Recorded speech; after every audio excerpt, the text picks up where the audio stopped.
स्वागत है आप सभी का एक और बार आपके अपने चैनल हुसैन इलेक्ट्रॉनिक शॉप पर। आज की वीडियो काफ़ी खास काफ़ी इन्फॉर्मेटिव होने वाली है।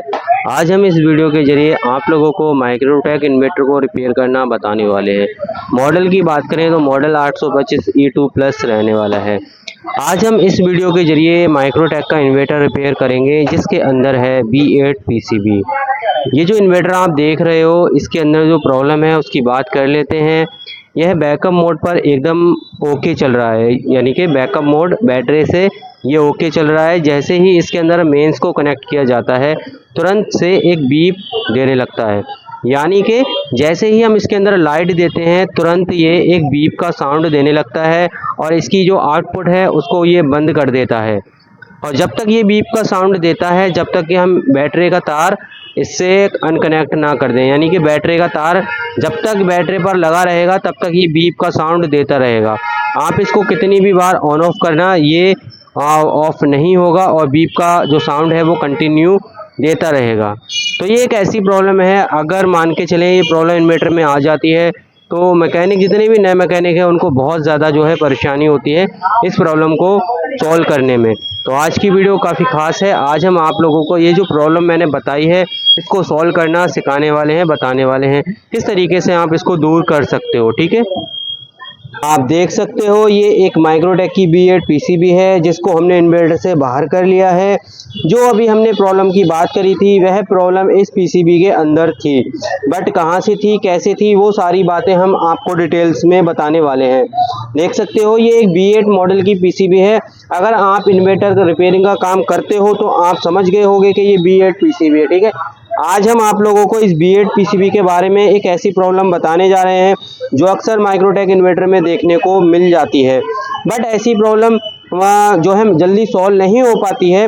बहुत सारे मैकेनिक भाई इस प्रॉब्लम को सॉल्व नहीं कर पाते हैं जो इसके अंदर है, बट मैं आप लोगों को बाखूबी बताऊंगा किस तरीके से हमने इसको जज किया, किस तरीके से हमने इसको नोट किया और कैसे करके हमने इस प्रॉब्लम का जो है समाधान निकाला। ठीक है, तो इसकी बात कर लेते हैं। जैसे ही हम इस पर लाइट देते थे इस PCB के अंदर तुरंत से ये PCB मेंस की LED तो जलती थी, मेंस की LED तो जलती थी, बट एक बीप का साउंड आने लगता था। ठीक है, जितनी देर के लिए बीप का साउंड आ रहा था उतनी देर के लिए यह PCB जो है आउटपुट भी बंद कर रही थी और चार्जिंग भी नहीं दे पा रही थी, यानी कि चार्जिंग भी नहीं हो रही थी।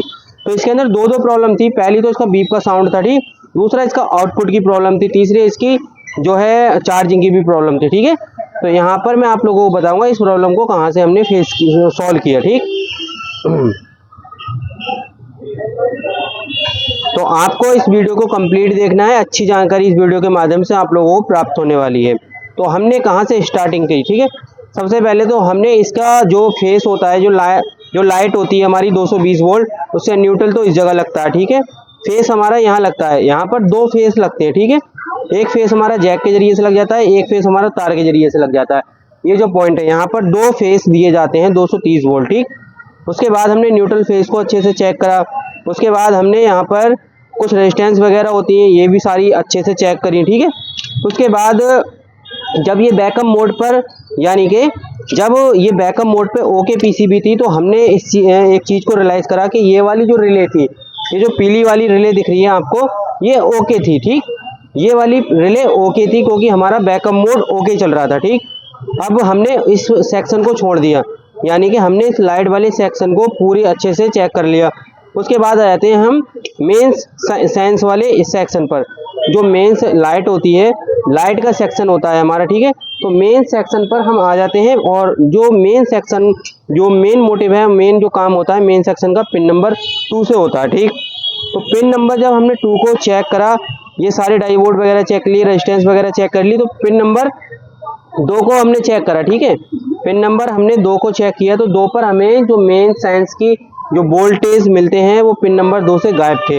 अब बात ये थी कि जब पिन नंबर 2 से हमारे वोल्टेज गायब मिले तो ये जो फीडबैक वाली वायर है, तो ये वहाँ पर फीडबैक वाली वायर है, ये हमारा AC के 15 से 18 वोल्ट ड्रॉप करती है। ठीक है, AC के 15 से 18 वोल्ट जब ड्रॉप होते हैं उसी के बाद हमारा मेन साइंस का यहाँ से करंट बनता है और जो हमारा पिन नंबर 2 पर जाता है। ठीक है, जिसके जरिए से हमारी PCB को पता लगता है, हमारी माइक्रो को, कि यहाँ पर मेंस कनेक्ट कर दी गई है। ठीक है, उसके बाद ही और सिग्नल ड्रॉप करती है। तो यहाँ पर जब हमने इतनी प्रॉब्लम को फेस किया, यानी कि जो फीडबैक वाली वायर थी यहाँ पर वो वोल्टेज हमें देखने को नहीं मिल रहे थे। अब फीडबैक वाले वोल्टेज कहाँ से आते हैं, कैसे आते हैं, उस चीज़ को समझ लेते हैं। जो यहाँ पर 18 वोल्ट आते हैं वो किस तरीके से आते हैं। देखो यहाँ पर जो है 2 सप्लाई लगती है हमारी इस वाले जैक में। यहाँ पर एक हमारी लो वोल्टेज होती है, एक हाई वोल्टेज होती है, ठीक है। लो वोल्टेज का जो कनेक्शन होता है वही हमारा आउटपुट के सेक्शन को चलाता है और हमारा लो वोल्टेज ही चार्जिंग कराता है, ठीक है। जब हमने इसके अंदर लाइट को कनेक्ट किया और ये बीप का साउंड देने लगा, उस दौरान हमने देखा कि ना ही यहाँ पर लो वोल्टेज थे ना ही हाई वोल्टेज थे। यानी कि जो हमारी लाइट की सप्लाई होती है, इस रिले का जो काम होता है, जैसे ही हम लाइट जब हमारी चालू होती है तो हमारे जो है ये वाली रिले हम बाईपास कर देती है, यानी कि डायरेक्ट हमारा जो है करंट एसी का 230 वोल्ट यहाँ से जाने लगता है। अब जब हमारा 230 वोल्ट एसी के इस जैक के जरिए से हमारे ट्रांसफार्मर के अंदर जाते हैं, ठीक है। तो इसी ट्रांसफार्मर से जो हमारा मेन ट्रांसफार्मर होता है उसके जरिए से, यानी कि उस ट्रांसफार्मर के जरिए से हमारा यहाँ से जो फीडबैक वाली वायर आती है हमारी ब्राउन कलर की, वो करंट हमारा मेन ट्रांसफार्मर से होते हुए यहाँ आता है, ठीक है। तो हमारा ये करंट यहाँ से ड्रॉप हो रहा था, यानी कि जैसे ही हम मेंस को कनेक्ट कर रहे थे उस दौरान हमारा जो है यहाँ पर ये दोनों टेपिंग जो होती है, दोनों लूप होती है, यहाँ पर करंट नहीं मिल पा रहा था। अब इसका रीजन हमने चेक किया कहाँ से कैसा है, क्योंकि इस सेक्शन को तो हमने पहले भी चेक किया था, बट जब हमने इसको इस तरीके से बैक में देखा, बैक में अच्छे से चेक किया, तो यहाँ पर हमें ये वाली रिले, ये भी रिले खराब दिखी थी, ठीक है। बट ये अपना काम कर रही थी, उस दौरान कर रही थी। फिर हमने इस वाली रिले को देखा, ये मेंस वाली, ठीक है। तो ये मेन वाली रिले थी, ये भी यहाँ पर खराब थी, क्योंकि हमारा जो इनपुट लगता है यहाँ पर, वो उस इनपुट का काम होता है इस वाली रिले को ऑन करना। ये रिले हमारा करंट इसको देती है, उसके जरिए ही हमारा हाई और लो वोल्टेज की ट्रांसफार्मर के अंदर चला जाता है, हाई और लो वोल्टेज के जरिए, ठीक। उसके बाद घूम के सारा करंट होता है उसको ड्रॉप करते हुए घूम के यहाँ आ जाता है फीडबैक वायर पर। जब ये फीडबैक वायर पर हमारा करंट आ जाता है यहाँ पर, उसके बाद हमारा ये मेन सेंस जो सेक्शन होता है वो वर्क करता है। उसके बाद ही हमारे वोल्टेज माइक्रो को जाते हैं। बट यहाँ पर ये रिले खराब होने की वजह से मेंस जो है हमारी कनेक्ट नहीं हो पा रही थी, यानी कि मेंस हमारी जा नहीं रही थी मेन ट्रांसफार्मर में, जिसके वजह से हमारा जो ये फीडबैक वाला सेक्शन है ये वर्क नहीं कर रहा था। जब हमने इस सेक्शन को दोनों रिले जो चेंज कर दी, उसके बाद हमारा फीडबैक ओके हुआ और उसके बाद हमारी जो ये प्रॉब्लम थी, जो मेंस लगाने पर बीप का साउंड आ रहा था, आउटपुट बंद हो रही थी, चार्जिंग बंद हो रही थी, वो एकदम से ओके हो गई। तो आपको कभी आपको यहाँ पर नोट करना है, हमेशा के लिए एक चीज़ को नोट करना है। आपको अगर भविष्य में कभी भी ये वाली प्रॉब्लम आती है ना, ये जो आती है बीप का साउंड आता है या मान के चले आउटपुट बंद हो जाती है, तो आपको फीडबैक चेक कर लेना है कि आपको फीडबैक यहाँ पर मिल रहा है या नहीं मिल रहा है, ठीक है।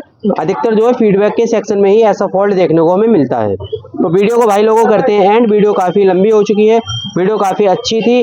आप लोगों को कैसी लगी, पसंद आई या नहीं आई, कंटेंट समझ में आया नहीं आया, इस चीज़ को आप कमेंट करके बता सकते हैं। सारा कुछ अच्छा लगा हो तो चैनल को आप लोग सब्सक्राइब भी कर सकते हैं। मिलते हैं एक और नई वीडियो इंटरेस्टिंग टॉपिक के साथ।